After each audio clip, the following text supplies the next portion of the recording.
Para sedherek pasamuan wilujeng pinanggih ing renungan patinan Gereja Kristen Jawa Purwantara. Dina Senen Paing tanggal 20 April taun 2026. Wacan kitab suci 1 Petrus 1 ayat 13 tekan 20 kanthi jejer nyekar ana pesarean mekaten suraosipun. Jalaran kuwi wus padha kalairake maneh ora saka wiji kang bisa sirna nanging kang langgeng dening pangandikaning Allah kang gesang lan kang langgeng.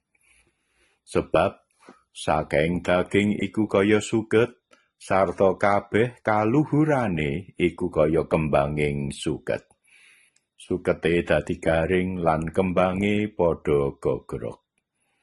Nanging pangandikane pangeran iku tetep sak lawas-lawase. Iya iku pangandika kang wis kawartakake marang kowe dening Injil. Para sedherek ingkang rahayu kang nampa sabda pangandika lan ngestokake ing uripe. Haleluya. Amin.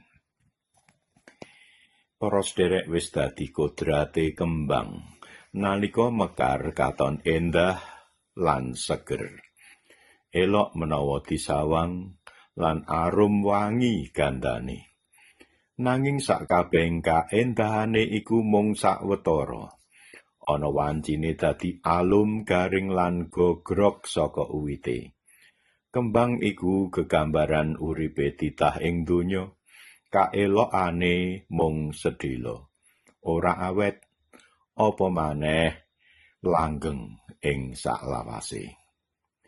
Nabi Yesaya nate nyerat Yesaya 40 ayat 8. Suket dadi aking, kembang dadi alum, nanging pangandikaning Allah kita tetep ing saklawas-lawase.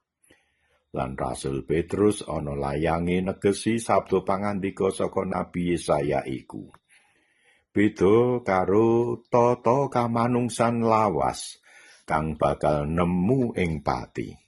Kita kaatak supaya nguripi tata urip anyar. Amarga wis kalairake maneh dening sabda pangandikane Gusti Allah. Para sedherek saben kita nyekar ana pasarean. Ya nalika nindakne pangruktilaya utawa nalika ziarah. Kita kaelingake srana kembang sing kasawurake ing makam menawa urip kita iku mung sawetara. Bakal alum garing lan gogrok. Syukur tinisih rahmate Gusti ing patunggilan kalian Gusti Yesus nglairake kita ing tata urip anyar kang menang ngasorake pati. Amin. Panuntun kanggo nyuraos menapa ing brayat panjenengan wonten adat nyekar pesarean para suwargi. Lan menapa wonten wekdal mirunggan kang kasengger kangge nindakake nyekar. Menapa tegese kembang kang kasawurake ing makam lan menapa isine pandonga nalika nyekar. Monggo katuran nyuraos. Lan pandonga. Duh Gusti kepareng kanthi ngelingi menawa urip kawula namung sawetara. Kawula sangsaya ngener ngudi urip anyar ing patunggilan sih rahmate Gusti ing kalanggengan selami-laminipun. Wonten ing Gusti Yesus kawula ndedonga. Amin. Para sedherek mekaten renungan patinan. Mugi Gusti paring berkah dumateng kita. Awit saking sih rahmatipun. Amin.